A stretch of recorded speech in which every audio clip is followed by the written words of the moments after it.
Hello everyone, and welcome back to my channel. Have you ever wondered whether it's possible to over-interpret something? To interpret so much that it is just too much? To exaggerate in your interpretation and to go too far away from the text? When is this point reached? Is it a problem? How can we prevent it?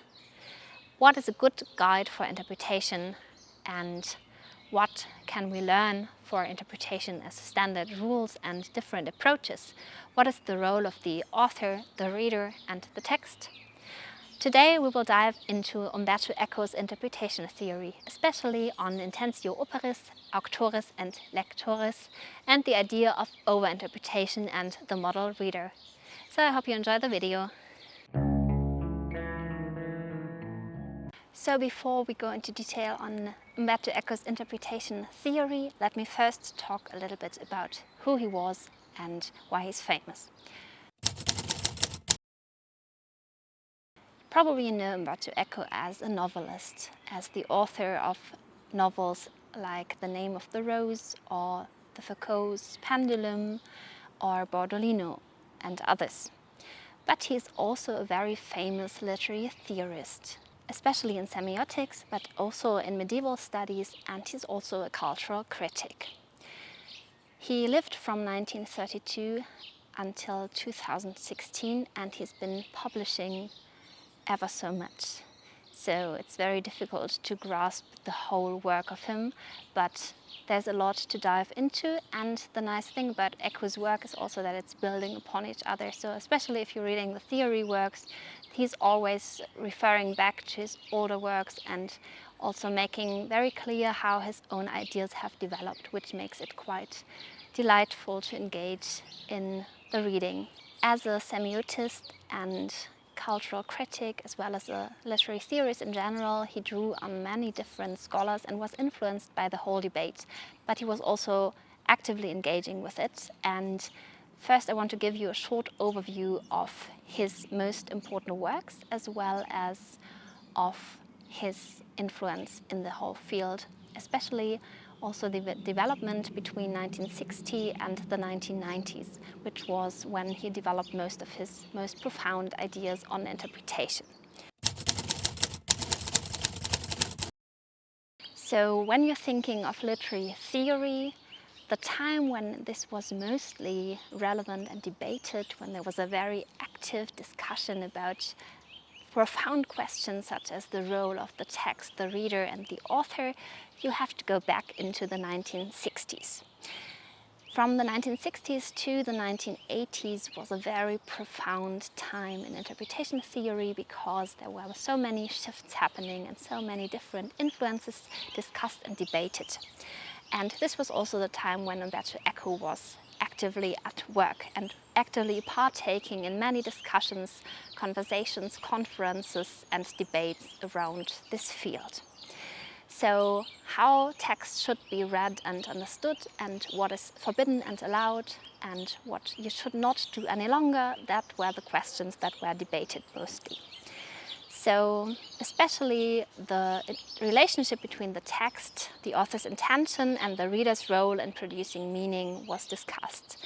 And it became especially charged with the rise of structuralism, post-structuralism and reader response theory, all of which offered different approaches to interpretation. Let us first look at the 1960s and 70s. In the 1960s, structuralism became a dominant force in literary theory. It advocated that meaning resides not in the intentions of the author, but within the structure of the text. So what was at stake here was understanding the deeper linguistic structures of the text. Structuralism went back to Ferdinand de Saussure and his Cours de linguistique générale, so the course on general linguistics, where the difference between the langue and parole, and also between the signifiant and signifié, so what is meant in the literal sense and what is meant in a more abstract kind of sense, was differentiated. And Saussure built a very developed system already that was built upon in structuralism. And figures like Roland Barthes were part of that movement. Also Jacques Derrida, he was more of a post-structuralist, so that came after. But the focus shifted from what the author had to say about his own text or the author's intent. So the role of the interpretation was no longer to understand what the author wanted to say, but rather what the text itself wanted to say. And Roland Barthes, he was a French theorist. He famously declared the death of the author in his 1967 essay, which also was titled the same, which suggested that the identity and intentions of the author should no longer limit the interpretive possibilities of the text. The argument was grounded in the belief that the text has a life of its own, and this is completely independent of the empirical author. And that meaning is generated by the reader's engagement with the text, solely by this. So the empirical author, the person who wrote the text, has nothing to say anymore. Therefore, the author is dead in this way. So a little after that, post-structuralism thinkers like Jacques Derrida emphasized even more that meaning is always deferred and unstable. I will go into detail into structuralism and deconstructivism in the future, but keep in mind for now that before, meaning was nothing that was debated so much. So especially, as you know from watching my videos hopefully, that hermeneutics was for a long time looking for the right sense of the text, what the text meant, and this was always closely tied to the authorial intent, so what the author wanted to say. And now this shifts and the author is no longer so relevant. So it presented a challenge to the traditional hermeneutic view. In the 70s, the reader response criticism also emerged. This was parallel to the structuralism and post-structuralism movement, and it was like a new theory of reading. Scholars like especially Wolfgang Iser and later Hans-Robert Jauss were very prominent figures. And they argued that meaning is not something intrinsic to the text alone, but is actively constructed by the reader.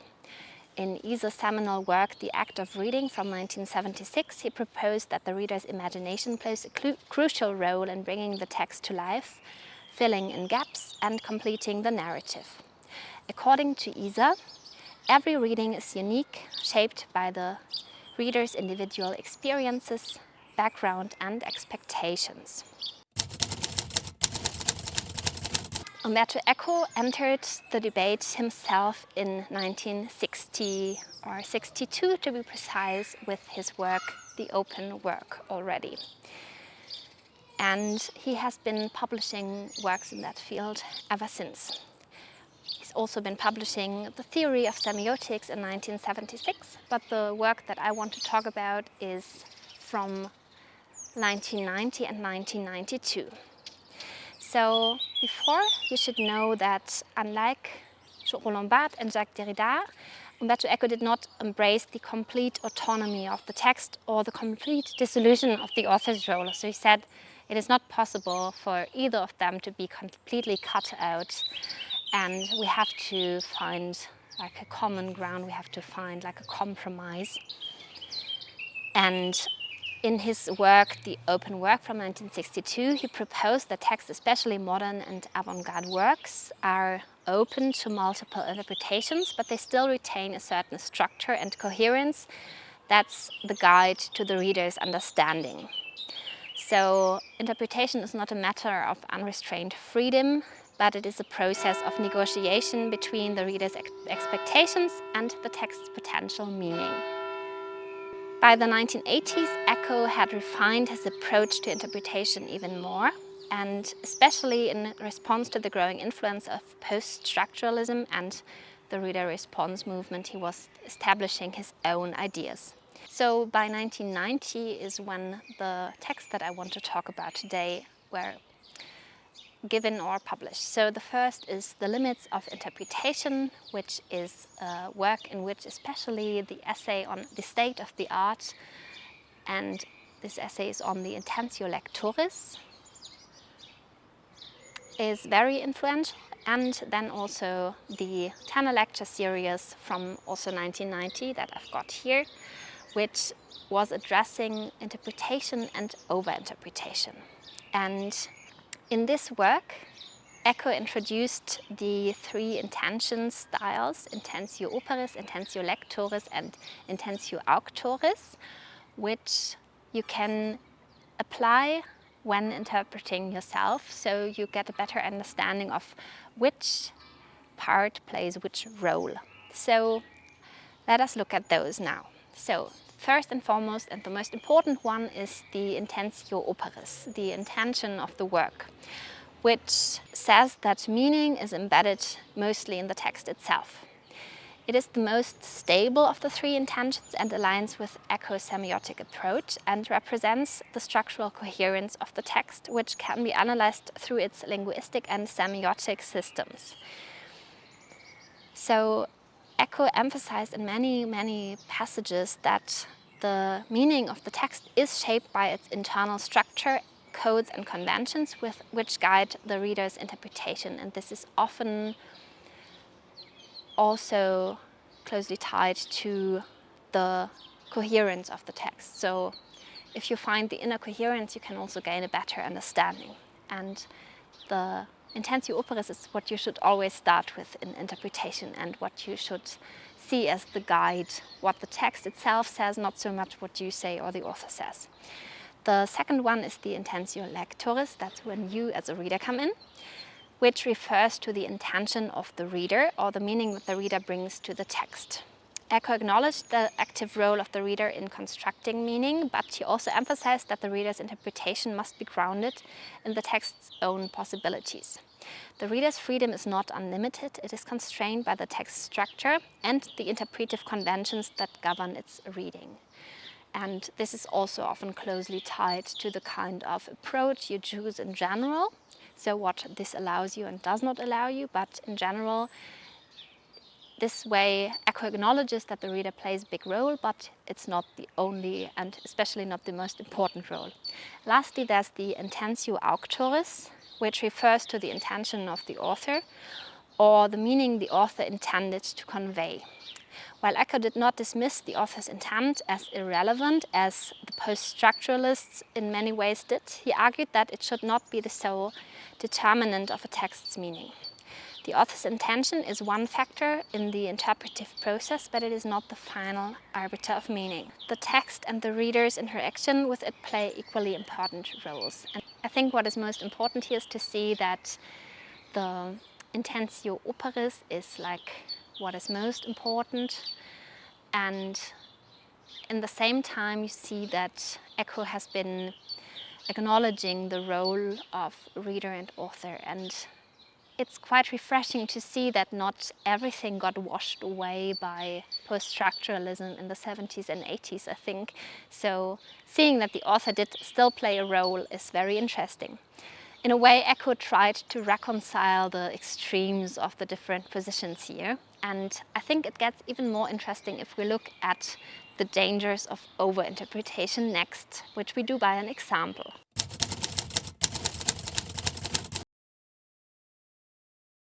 For the idea of overinterpretation, you also have to understand the idea behind the model reader. So Umberto Eco says that the aim of the text must be to produce the model reader, which is a concept that he was especially developing in his work, The Role of the Reader. And he says, that is to say, the reader who reads it as it is in some sense designed to be read, where that may include the possibility of being read so as to yield multiple interpretations. The model reader is like a reader who tries to understand different kinds of possible interpretations. But when so many interpretations are possible, when do we see something is an over-interpretation that is too much, that is going too far away from the interpretation that makes sense? There is some criteria that you can apply to understand whether a text is over-interpreted or not. Although it's quite debatable, of course, but I want to give an example where Eco, in his his lecture, Interpretation and Overinterpretation, from this Tanner lecture series he was given in 1990. He was talking about an interpretation of the post-structuralist Geoffrey Hartman from the University of Yale, who was giving an interpretation of the poem A Slumber Did My Spirit Seal by William Wordsworth. This poem was written in 1798 and first published in volume 2 of the 1800 edition of Lyrical Ballads, which you might know from my video on the poem The Rime of the Ancient Mariner that I have been recording last summer. If you're interested, please click here or below in the description of the video. And this poem was part of a series of poems written about a mysterious woman named Lucy, who was believed to be his lover, but scholars have not been able to identify her and are not sure whether she was real or fictional. So these poems, it's like part of a collection of poems that are referred to as the Lucy poems. The name is not directly mentioned in the poem, but scholars nevertheless believe it to be part of the Lucy poems due to the poem's placement in the Lyrical Ballads. And the poem goes like this. A slumber did my spirit seal, I had no human fears. She seemed a thing that could not feel the touch of earthly years. No motion has she now, no force, she neither hears nor sees. Rolled round in earth's diurnal course, with rocks and stones and trees. So Geoffrey Hartman sees here a series of funeral motifs under the surface of the text. In his work Easy Pieces, he says, others even show Wordsworth's language penetrated by an inappropriate subliminal punning. So diurnal divides into die and urn, and course may recall the older pronunciation of corpse. Yet these condensations are troublesome rather than expressive. The power of the second stanza resides predominantly in the euphemistic displacement of the word grave by an image of gravitation, rolled round in earth's diurnal course. And though there is no agreement on the tone of this stanza, it is clear that a subvocal word is uttered without being written out. It is a word that rhymes with fears and years and hears, but which is closed off by the very last syllable of the poem, trees. Read tears and the animating cosmic metaphor comes alive. The poet's lament echoes through nature as in pastoral elegy. Tears, however, must give way to what is written, to a dull yet definitive sound, the anagram trees. This is what Geoffrey Hartman, the Yale professor, wrote about the poem. And Umberto Eco sees a problem here because especially die, urn, corpse and tears can be in some way suggested by other terms that appear in the text, namely diurnal, course, fears, years and hears. Grave is, on the contrary, suggested by a gravitation, which does not appear in the text, but is produced by a paraphrastic decision of the reader. So the reader hears Geoffrey Hartman. And also what I found quite funny was that tears is not the anagram of trees. And this is quite obvious critique of Geoffrey Hartman's interpretation. So if we want to prove that a visible text A is the anagram of a hidden text B, Eco says, we must show that all the letters of A duly reorganized produce B. If we start to discard some letters, the game is no longer valid. Top is an anagram of pot, but not of port. There is thus a constant oscillation between the phonic similarity of terms in presentia and the phonic similarity of terms in absentia. In spite of this, Hartman's reading sounds, if not fully convincing, at least charming, and that is true, I think. But what is interesting to see is that there are things that are allowed in interpretation and others that are not. And in this case, especially this anagram example is just wrong. So you cannot state something that is not even right in terms of general principles of literary criticism.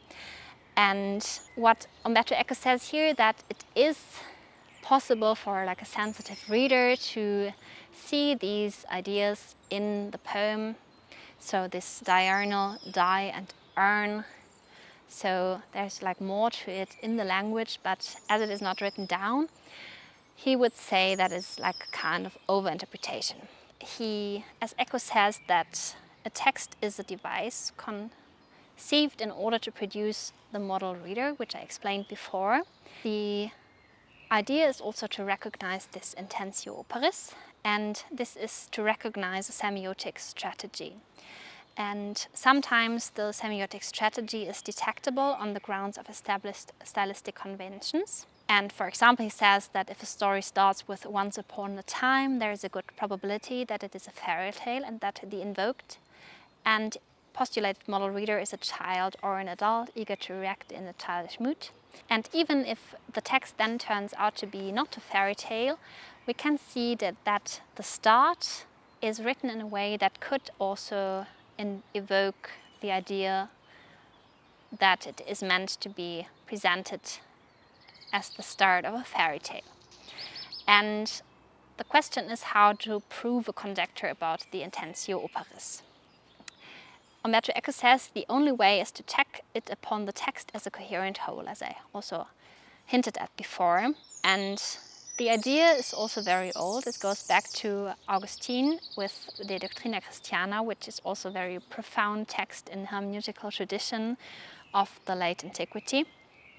And any interpretation given of a certain portion of a text can be accepted if it is confirmed by and must be rejected if it is challenged by another portion of the same text. And I think this is a quite good principle. So you cannot just build your interpretation on a small portion of the text, although it might make sense to you and be even absolutely wonderful, but you have to build it upon the whole text. So what Eco says in this very funny essay between author and text is that the empirical author oftentimes does not really play a role for interpretation.